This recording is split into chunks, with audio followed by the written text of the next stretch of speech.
Assalamualaikum warahmatullahi wabarakatuh. Alhamdulillah kita sampai di penghujung Ramadan. Malam ini kita bertakbir mengagungkan asma Allah. Tapi ingat, takbir itu bukan sekadar lisan yang berucap Allahu Akbar, melainkan hati yang mengakui betapa kecilnya kita di hadapannya. Takbir itu adalah perintah tegas setelah kita menyempurnakan puasa sebulan penuh. Kita membesarkan Allah atas hidayahnya. Hidayah itu bukan cuma ilmu, tapi kemampuan fisik dan batin yang Allah berikan sehingga kita bisa menuntaskan kewajiban puasa dengan selamat. Membesarkan Allah artinya mengakui kebesaran zatnya Allah. Itu wujudul hak, ada tanpa ada yang mewujudkan. Beda dengan kita atau kursi ini yang butuh pencipta. Allah sudah wujud sebelum adanya tempat dan waktu. Inilah hakikat dari takbir yang kita kumandangkan. Allah itu As-Somad, tumpuan harapan dan zat yang maha tunggal. Dalam konteks meneladani sifat ini kita harus menyatukan potensi diri kita. Jangan ada pemisahan antara daya kalbu, daya pikir, dan daya fisik. Semuanya harus terintegrasi menuju pengabdian kepadanya. Orang yang paham makna takbir akan berusaha memberi manfaat hidup kepada sesama. Zakat fitrah itu simbolnya. Hanya 2,5 liter beras, tapi itu lambang kesediaan kita memberi nyawa atau kehidupan bagi yang lain. Itulah cara manusia memuliakan asma Allah.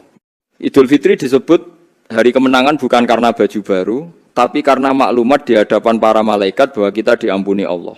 Dalam kitab-kitab klasik disebutkan siapa yang berpuasa dengan benar, maka ia kembali fitrah, bersih seolah-olah baru dilahirkan.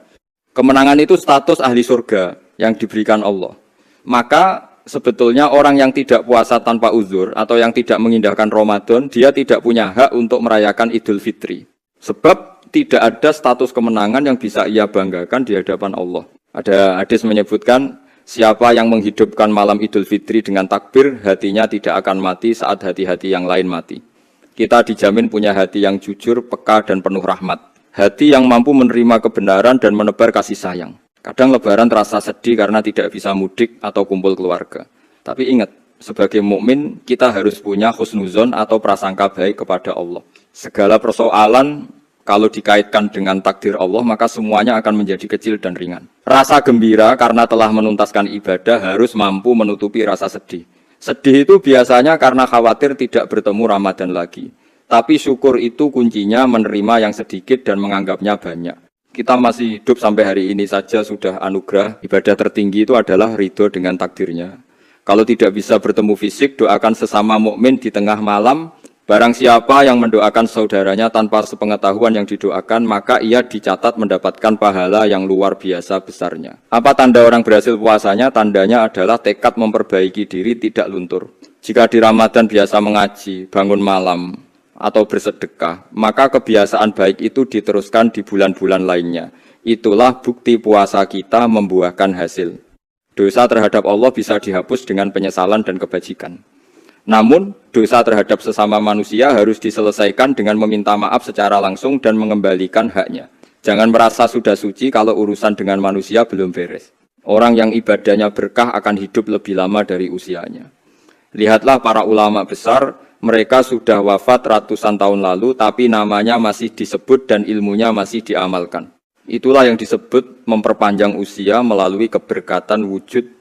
Umur umat Nabi Muhammad itu pendek, tapi dipadatkan dengan keberkahan. Satu malam Lailatul Qadar saja nilainya sama dengan 83 tahun lebih.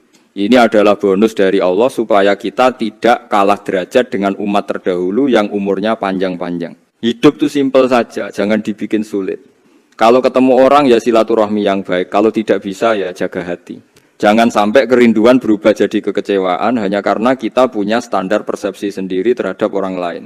Ridho sajalah pada keadaan. Imam Sufyan Ats-Tsauri pernah berkata, kalau kamu merasa tidak dalam kondisi hati yang baik, jangan sering menemui orang, nanti malah membawa aura negatif.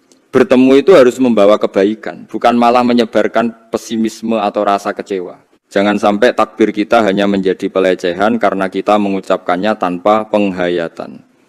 Nama Allah itu suci, harus ditempatkan di posisi yang mulia dalam hati. Jangan menyebut asmanya di tempat yang enggak layak atau dengan niat mengolok-olok. Setiap kali kita berucap Allahu Akbar, sadarilah bahwa tidak ada kekuatan yang benar-benar nyata kecuali kekuatannya. Kesedihan kita kecil, masalah ekonomi kecil, semua masalah dunia itu kecil jika dibandingkan dengan keagungan zat yang maha besar. Didiklah generasi kita untuk mencintai Allah dan Rasul-Nya. Jadikan momen Idul Fitri ini sebagai madrasah untuk menanamkan nilai-nilai keikhlasan dan keridaan. Itulah kemenangan sejati yang akan membawa kita selamat dunia dan akhirat. Sejatinya kita ini penduduk surga karena kakek kita Nabi Adam diciptakan di sana. Ramadan dan Idul Fitri adalah sarana agar kita bisa kembali ke rumah asal kita dengan status hamba yang diampuni dan diridai olehnya. Semoga Allah menerima amal kita. Mari kita tutup malam ini dengan terus bertasbih dan memuji Allah. Terima kasih atas segala perhatiannya. Semoga apa yang sedikit ini menjadi ilmu yang manfaat dan barokah bagi kehidupan kita semua di masa yang akan datang. Selamat Hari Raya Idul Fitri, mohon maaf atas segala khilaf, baik yang disengaja maupun tidak. Semoga semangat Ramadan terus mengalir dalam nadi kita sepanjang tahun. Tetaplah menjadi mukmin yang penuh optimisme dan kasih sayang. Demikian yang dapat saya sampaikan. Semoga Allah Subhanahu wa taala senantiasa membimbing setiap langkah kita menuju ridhonya. Wassalamualaikum warahmatullahi wabarakatuh.